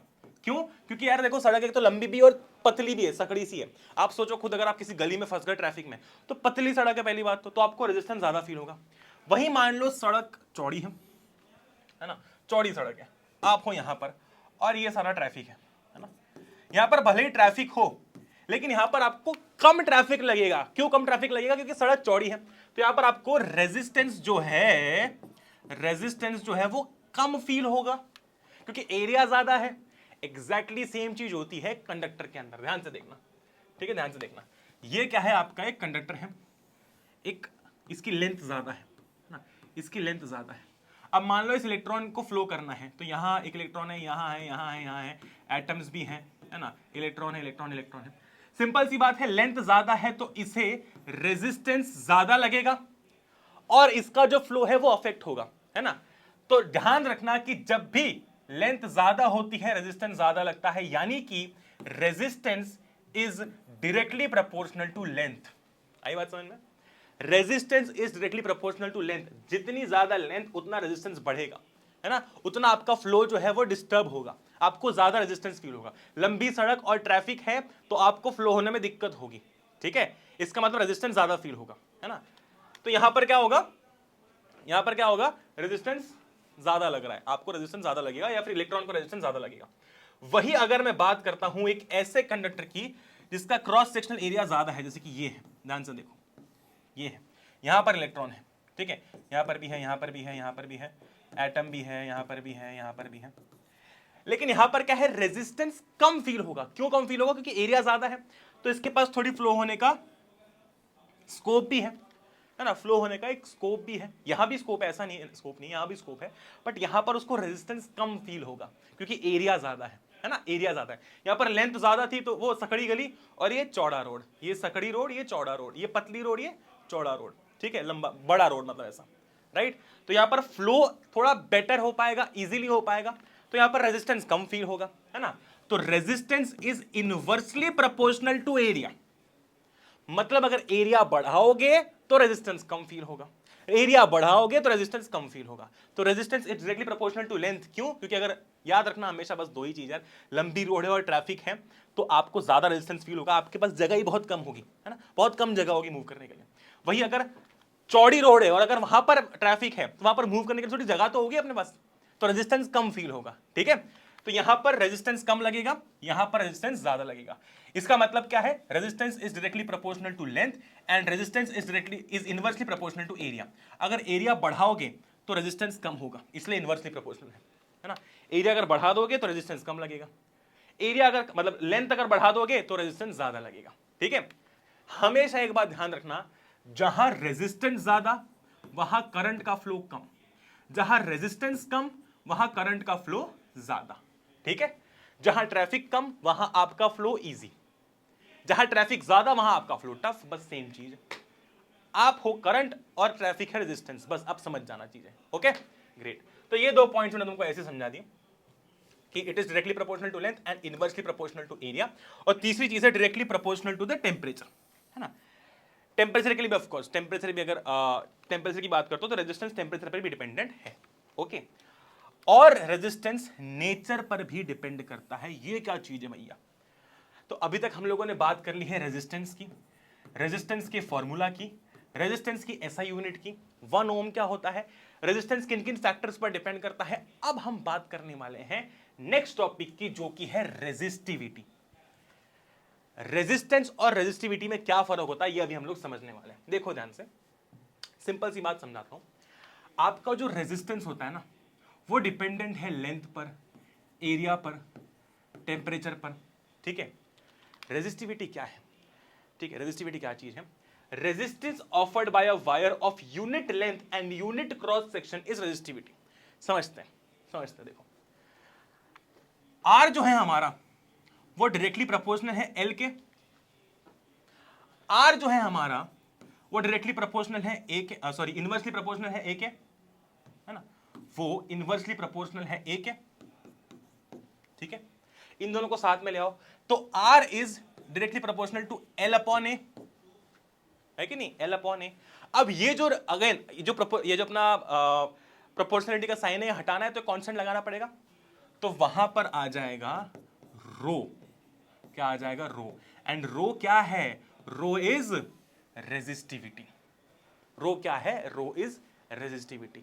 अब देखो, अब फॉर्मूला से इसकी डेफिनेशन अपने आप डिफाइन कर सकते हो। अगर किसी की यूनिट लेंथ है यानी कि 1, है ना, बहुत बढ़िया। किसी की अगर फॉर्मूला है रो एल अपॉन ए, किसी की अगर यूनिट लेंथ है तो एल की जगह 1 आ जाएगा, और यूनिट क्रॉस सेक्शन एरिया है तो ए की जगह 1 आ जाएगा। तो आर कितना हो जाएगा? रो के बराबर। अब पढ़ो definition, resistance offered by a wire of unit length and unit cross section is resistivity, unit cross section area is resistivity. खत्म बात। लेकिन दोनों में फर्क होता है, ऐसा नहीं कि दोनों सेम चीज है। यहां तक बात क्लियर हो गई? यहां तक बात क्लियर हो गई? ठीक है, बहुत बढ़िया। पहली बात, रेजिस्टेंस का एक और फॉर्मूला होता है जो है रो एल अपॉन ए। ठीक है, rho L upon A, where L stands for हमारा length, A stands for area. ठीक है, अब एक बात समझना, resistivity material to material depend करती है। जैसे कॉपर की रेजिस्टिविटी अलग होती है, एल्यूमिनियम की अलग होगी, अलग अलग मेटल, अलग अलग एलॉयज की अलग अलग रेजिस्टिविटी होगी। आपके स्क्रीन के सामने आपको एक वो भी दिख रहा होगा, एक फोटो दिख रहा होगा जहां पर आपको दिख रहा होगा कि किन किन मटेरियल्स की क्या क्या रेजिस्टिविटी होती है। ठीक है, तो रेजिस्टिविटी सिर्फ और सिर्फ मटेरियल पर डिपेंडेंट है। किस पर डिपेंडेंट है? मटेरियल पर डिपेंडेंट है। जैसे कि अगर मान लो मैं इतनी सी छोटी सी कॉपर की वायर भी लूं या फिर इतनी बड़ी कॉपर की वायर भी लूं, ठीक है, दोनों वायर किसकी है? कॉपर की। तो दोनों की रेजिस्टिविटी जो भी है, जैसे कॉपर की जो रेजिस्टिविटी होती है वो ही इसकी भी होगी और वही इसकी भी होगी। आई बात समझ में? तो रेजिस्टिविटी, हाँ रेजिस्टिविटी ऑफ कोर्स टेम्परेचर पे भी डिपेंड करता है, लेकिन उस बारे में हम ज्यादा बात करते नहीं है, वो टॉपिक हमारे इसमें ज्यादा आता नहीं है ना। तो रेजिस्टिविटी मटेरियल एंड टेम्परेचर पर डिपेंडेंट है, लेकिन हम बात करते हैं मटेरियल की। ओके, क्लियर है बात? क्लियर है बात? हाँ ग्रेट। उसकी हम ज्यादा बात करते नहीं है, वो थोड़ी हायर स्टडीज में हमारे जाता है। तो रेजिस्टिविटी किस पर डिपेंडेंट है? मटेरियल पर। भाई अगर आप कॉपर की एक छोटी वायर भी ले आओ या फिर एक बड़ी वायर भी ले आओ, कॉपर तो कॉपर है, तो उसकी रेजिस्टिविटी वही रहेगी जो उसकी होती है। ठीक है, अच्छा अब देखो, अब मजेदार बात करते हैं। रेजिस्टेंस किस किस पर डिपेंडेंट है? रेजिस्टिविटी पर डिपेंडेंट है यानी कि मटेरियल पर डिपेंडेंट है, लेंथ पर डिपेंडेंट है और एरिया पर डिपेंडेंट है। अब मैं तुमको एक मजेदार चीज बताता हूं, ठीक है। अच्छा एक बात ध्यान रखना कि इसकी एसआई यूनिट क्या होती है रेजिस्टिविटी की? ओम मीटर। रेजिस्टेंस की एसआई यूनिट क्या होती है? ओम। ओके, शानदार। ओके जी, ग्रेट। जैसे कि ये देखो, एलॉयज, मेटल्स एंड एलॉयज की जो रेंज है रेजिस्टिविटी की वो 10 to the power -8 to 10 to the power -6 ohm metre होती है। ठीक है, एंड इंसुलेटर्स के देखो काफी ज्यादा होती है ना, इंसुलेटर्स की रेजिस्टिविटी काफी ज्यादा होती है, राइट। क्योंकि बेसिक बात है भाई, इंसुलेटर जो होते हैं, इंसुलेटर का क्या काम है? इंसुलेटर कंडक्ट तो करते ही नहीं है ना, इलेक्ट्रिसिटी वो कंडक्ट तो करते ही नहीं है। अब देखो एक एग्जांपल देता हूं, मान लो मेरे पास में ये वायर है, ये कॉपर की वायर है, इसकी लेंथ मान लो है L और इसका क्रॉस सेक्शनल एरिया मान लो है A। ठीक है, बहुत बढ़िया। मेरे पास एक और वायर है, ठीक है, इसकी लेंथ मान लो है L/2 और इसका एरिया जो है वो भी मान लो है लेट्स से 2a। एरिया कितना है मान लो, थोड़ा इसको बड़ा कर लेते हैं, एरिया कितना है 2a है ना, 2a है। अब देखो मजे की बात, मजे की बात क्या है, मजे की बात ये है ये भी कॉपर की है, ये भी कॉपर की है। अब थोड़ा दिमाग लगाओ, दिमाग हमको ये लगाना है कि मैं तुमसे पूछता हूं कि दोनों में से मतलब दोनों में क्या क्या सेम रहेगा, रेजिस्टेंस सेम रहेगा, रेजिस्टिविटी सेम रहेगी। तो थोड़ा दिमाग लगाते हैं। सिंपल सी बात है कि जो रेजिस्टेंस है वो डिपेंडेंट है लेंथ पर, एरिया पर और मटेरियल पर। मतलब ऑफ कोर्स रेजिस्टिविटी किस पर डिपेंडेंट है, मटेरियल पर, तो हमने यहां पर रो लगा दिया, ठीक है, मटेरियल पर भी डिपेंडेंट है, ठीक है। मैं तुमसे पूछता हूं क्या इसका अगर रेजिस्टेंस R है तो क्या इसका रेजिस्टेंस भी R ही होगा? सोच के देखो, नहीं। क्यों? क्योंकि इसकी लेंथ L है, इसकी L/2 है, इसका एरिया A है, इसका एरिया 2a है ना। तो दोनों का रेजिस्टेंस अलग होगा क्योंकि रेजिस्टेंस लेंथ पर भी डिपेंड करता है और एरिया पर भी डिपेंड करता है ना। तो इसका रेजिस्टेंस कुछ और होगा, इसका कुछ और होगा। क्यों? क्योंकि दोनों की लेंथ अलग है, एरिया अलग है, और रेजिस्टेंस लेंथ पर भी डिपेंडेंट होता है और एरिया पर भी डिपेंडेंट होता है। वही मैं अगर तुमसे पूछता हूं कि क्या इन दोनों की रेजिस्टिविटी सेम होगी, तुम क्या देखोगे? सिर्फ और सिर्फ मटेरियल देखोगे कि यार ये भी कॉपर का बना हुआ है, ये भी कॉपर का बना हुआ है, दोनों कॉपर के बने हुए हैं, सिंपल सी बात है। तो दोनों की रेजिस्टिविटी सेम होगी। तो दोनों की रेजिस्टिविटी जो है वो सेम होगी, लेकिन दोनों का रेजिस्टेंस जो है वो डिफरेंट होगा, अलग अलग होगा। बात चमक रही दिमाग के अंदर? चमक रही तो मुझे बताना नीचे कमेंट करके यस, ये टाइम स्टैम्प है, ठीक है। फिर से एक बार समझो, दोनों वायर कॉपर की है, ठीक है, एक की लेंथ L, एक की L/2, एक की क्रॉस सेक्शन एरिया A, एक का 2a। अब ध्यान से देखो कि दोनों वायर कॉपर की है ना। तो रेजिस्टिविटी की जब बात आएगी तो दोनों की रेजिस्टिविटी सेम है क्योंकि वो डिपेंडेंट है मटेरियल पर और दोनों कॉपर के हैं। लेकिन जब हम बात करते हैं किसकी, रेजिस्टेंस की, तो रेजिस्टेंस डिपेंडेंट है लेंथ पर भी, एरिया पर भी। दोनों की लेंथ भी अलग है, एरिया भी अलग है, तो रेजिस्टेंस भी अलग अलग होगा, है ना। क्लियर हो गई ये बात? बहुत इंपॉर्टेंट है, बहुत बहुत बहुत इंपॉर्टेंट है। अब हम समझने वाले हैं सीरीज और पैरेलल रेजिस्टेंस का कनेक्शन। बहुत सिंपल है, बहुत मजेदार है और बहुत आसान है। समझाता हूं, देखो, देखना ध्यान से। मान लो यहां पर एक सर्किट है, ठीक है, हमें पता है रेजिस्टेंस का साइन कैसा होता है, ऐसा। हाँ, अगर यहां पर एक बल्ब कनेक्टेड है या कुछ भी कनेक्टेड है तो भी वो रेजिस्टेंस ही एक तरीके से, क्योंकि वो रेजिस्टेंस ऑफर करता है। भाई इलेक्ट्रिकल अप्लायंसेस रेजिस्टेंस ऑफर करते हैं, ठीक है। ध्यान से देखो, ध्यान से देखो, समझाता हूं मैं तुमको, है ना। ये एक रेजिस्टर है, इसका कुछ रेजिस्टेंस होगा, ये एक रेजिस्टर है और ये एक रेजिस्टेंस है, ठीक है। क्लियर है बात? ये तीनों जो है ये कनेक्टेड है सीरीज में। कैसे? देखो, सीरीज क्या होती है, एक ही लाइन में। तुमने देखा होगा घर के अंदर जब हम दिवाली के टाइम पर माला लगाते हैं, वो सीरीज लगाते हैं, बोलते हो, तुम्हारे घर पे भी बोलते होंगे शायद, कि वो लाइट की माला लगाते हैं, ठीक है। तो वो सीरीज में कनेक्टेड होती है, एक लाइन में कनेक्टेड होती है, देखो, है ना। और बहुत सारी बार ऐसी होती है कि वो जो चाइना वाली लाइट्स होती हैं, अगर एक बंद पड़ जाए तो सारी बंद पड़ जाती हैं, है ना, देखा होगा तुमने। तो सीरीज है वो चीज। तो ये तीनों किस में कनेक्टेड है, सीरीज में कनेक्टेड है, ठीक है जी। मान लेते हैं इस रेजिस्टर का जो रेजिस्टेंस है वो है R1, इसका है R2 और इसका है R3, ठीक है। अब मुझे कोई पूछता है, कि बताओ इसका इक्विवेलेंट रेजिस्टेंस कितना होगा, टोटल रेजिस्टेंस कितना होगा। तो आप क्या बोलोगे, R equivalent is equal to, बहुत सिंपल है, तीनों को ऐड कर दो, R1 plus R2 plus R3। आई बात समझ में?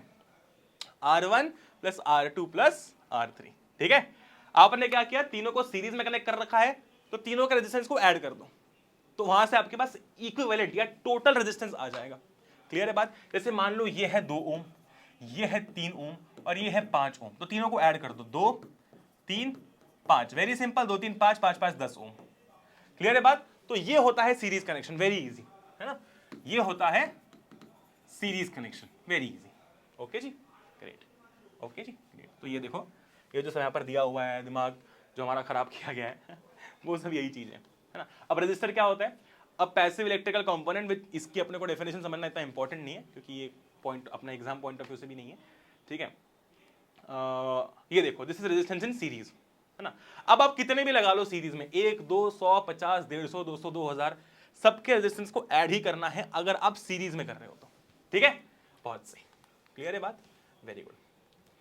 एक बात ध्यान रखना जो बहुत इंपॉर्टेंट है, एक बात ध्यान रखना जो बहुत इंपॉर्टेंट है, वो ये है कि ये पॉइंट वेरी इंपॉर्टेंट है ना, बहुत बहुत बहुत इंपॉर्टेंट है।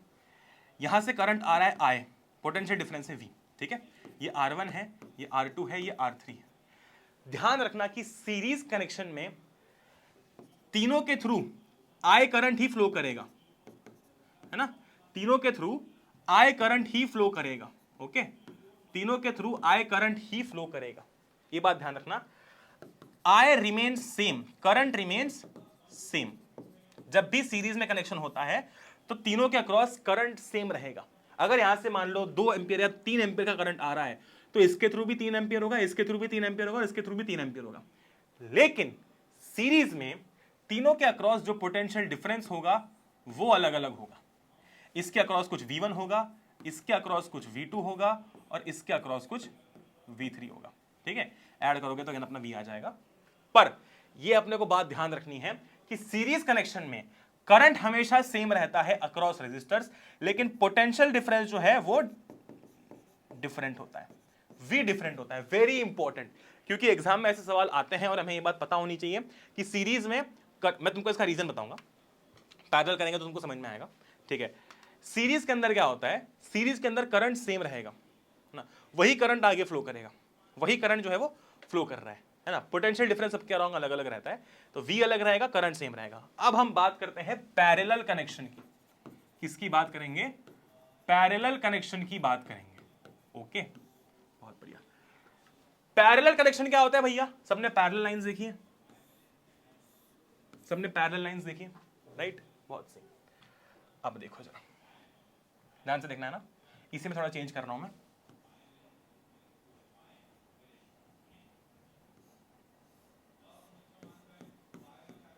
इसी में थोड़ा मैं चेंज कर रहा हूं, बहुत बढ़िया। ये पॉजिटिव, ये नेगेटिव, ठीक है, ध्यान से देखना है ना।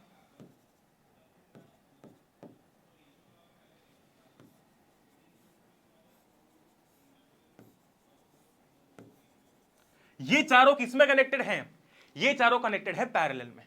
क्लियर है बात, ये चारों कनेक्टेड है पैरेलल में। मान लो ये है R1, तो ये है R2, तो ये है R3, तो ये है R4, these are connected in parallel. तो ये होता है पैरेलल कॉम्बिनेशन। अब जैसे हमने यहां पर तीनों को ऐड करके टोटल या इक्विवेलेंट रेजिस्टेंस निकाल लिया था, वैसे ही यहां पर कैसे निकालेंगे, ये सोचने वाली बात है भैया। क्या यहां पर भी हम ऐड करेंगे, नहीं, थोड़ा डिफरेंट है। यहां पर अगर हमें टोटल या इक्विवेलेंट रेजिस्टेंस निकालना है तो फॉर्मूला क्या होता है, 1 upon Req is equals to 1 upon R1 plus 1 upon R2 plus 1 upon R3 plus 1 upon R4। ठीक है, सब ऐसे उल्टे उल्टे उल्टे हो जाएंगे। ठीक है, समझ आई बात, क्लियर है, बहुत सी। जैसे कि मान लो लेट से सारे 2 ओम के हैं, ये भी 2 ओम का है, ये भी 2 ओम का है, ये भी 2 ओम का है, और ये भी 2 ओम का है। ठीक है, तो R1 R2 R3 R4 चारों की जगह 2 ओम रख दो। तो देखो जरा 1 अपॉन Req कितना हो जाएगा, 1/2 प्लस 1/2 प्लस 1/2 प्लस 1/2। सबको ऐड करेंगे, डिनोमिनेटर सेम है तो आपको एलसीएम लेने की जरूरत नहीं है। ठीक है, 1 2 3 4, ये कितना हो जाएगा 4/2। 1 अपॉन Req कितना आया 4/2, यानी कि 2। अब यहां पर 90% बच्चे गलती करते हैं। क्या गलती करते हैं, ध्यान से देखना।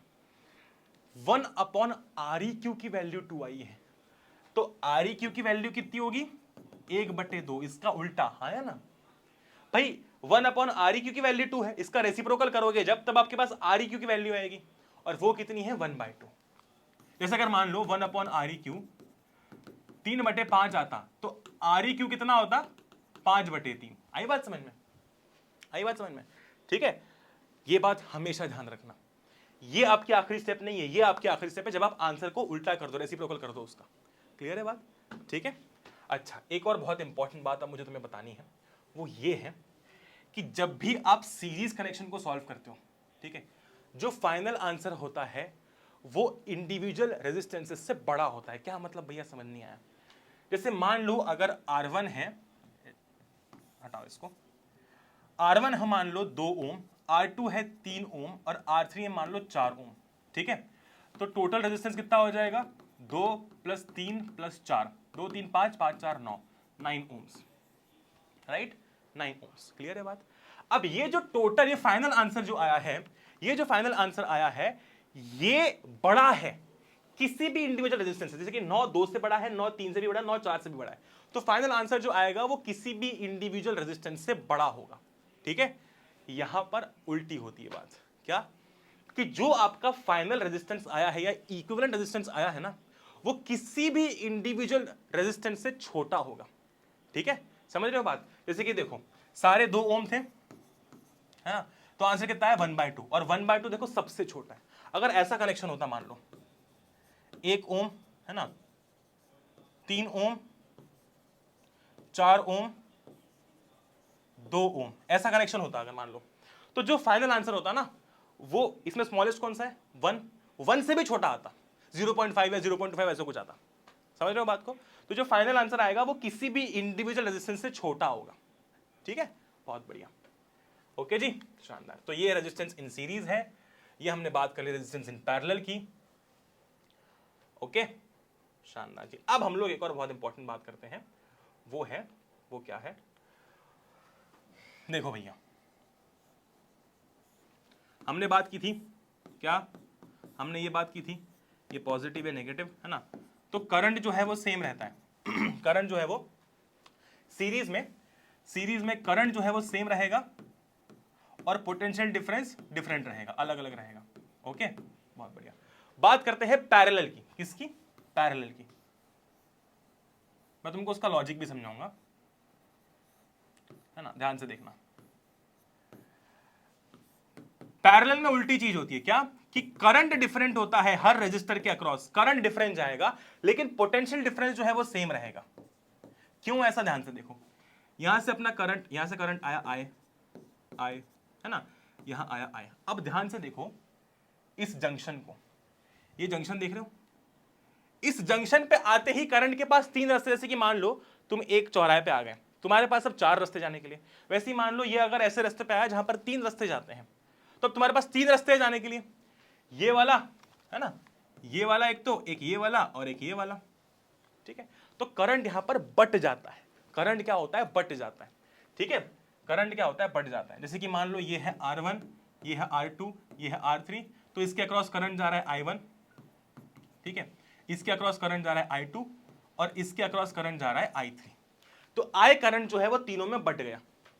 ठीक है, वो तीनों में बढ़ गया। हाँ, तीनों को, जैसे कि ये तीनों मिलके, ये करंट यहां से आएगा और मिलके वापस यहां पर आय हो जाएगा। आय गया अंदर, बटा I1 I2 I3 में, यहां पर वापस आय हो गया। ऐसा नहीं करंट खा जाएंगे कुछ चले जाएगा, ऐसा नहीं होगा। बस करंट 3 में बढ़ जाता है, क्योंकि ऊपर भी जाना है, बीच में भी जाना है, नीचे भी जाना है। ठीक है, क्लियर है बात?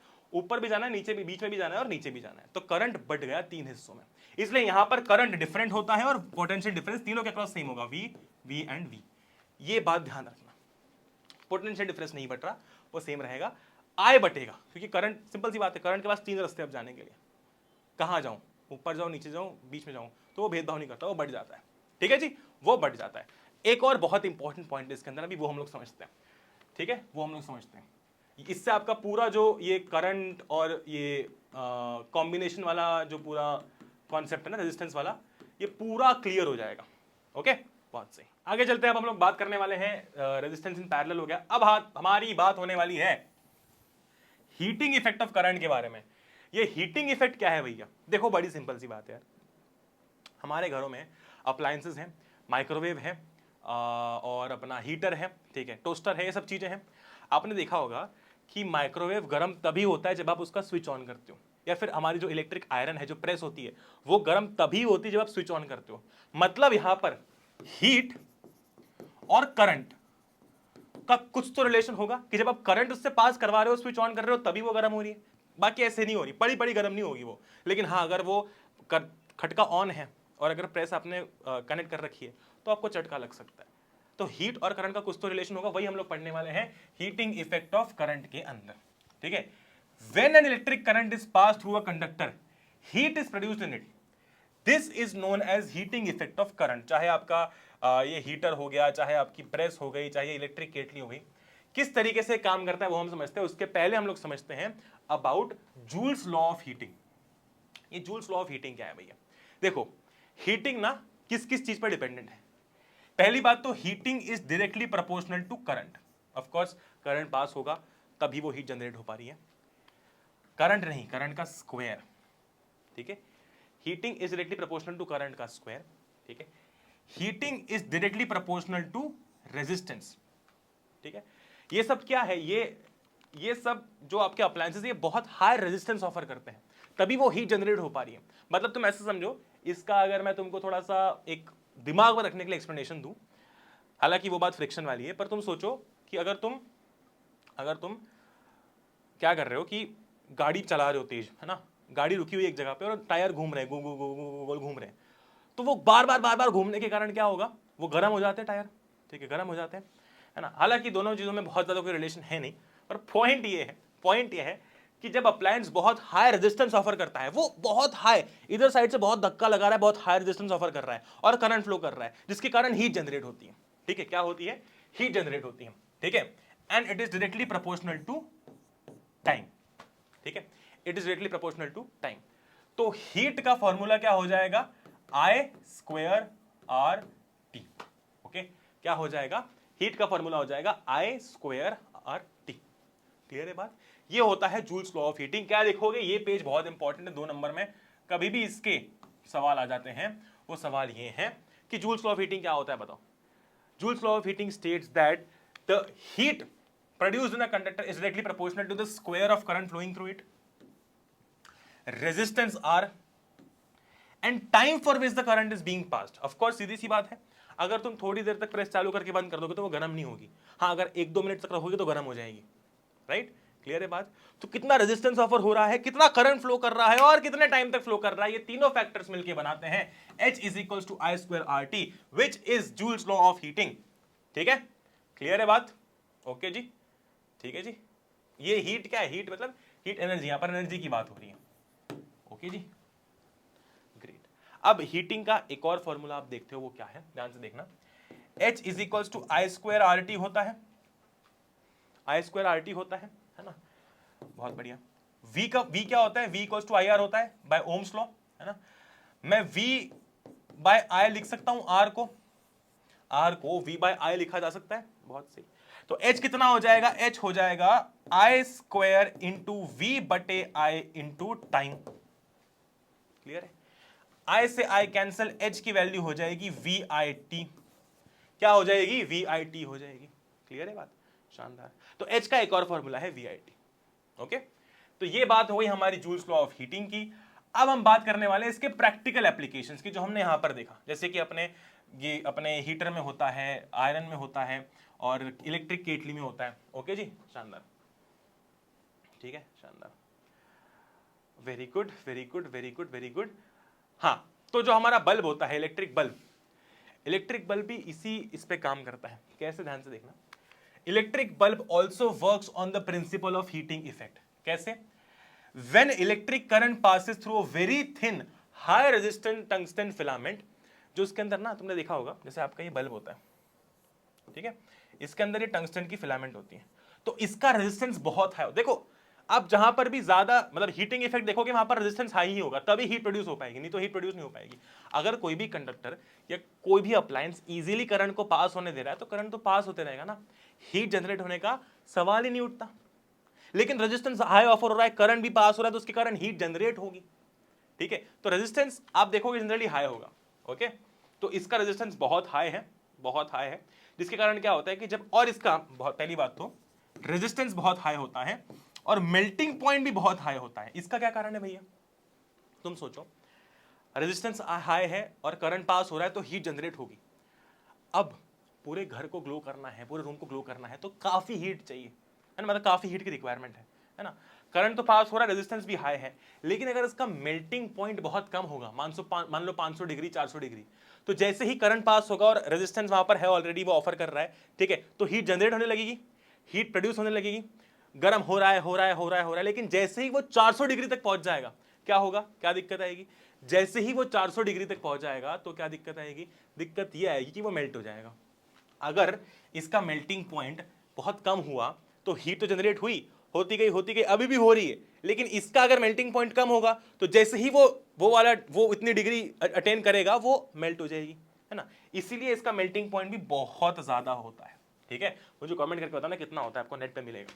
क्लियर है, शानदार, क्लियर है बात, शानदार जी, ओके, बहुत बढ़िया, है ना।